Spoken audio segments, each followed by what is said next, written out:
Dalam melayani bahtera rumah tangga, ada masa senang dan masa gelisah. Jangan nafsu diikut melulu, sabar dan kemaafan itu perlu. Selamat pengantin baru, selamat pengantin baru.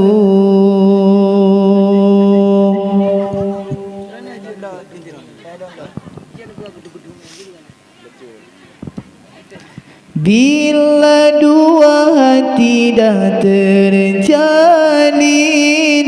selamatlah pengantin kami doakan. Moga ridha Allah bersinar selalu, tanda bermula bahtera hidup. Dalam melayani bahtera rumah tangga, ada masa senang dan masa gelisah. Jangan nafsu diikut melulu, sabar dan kemaafan itu perlu. Selamat pengantin baru, selamat pengantin baru. Beginilah resam manusia, tak lari dari ketentuan ilahi.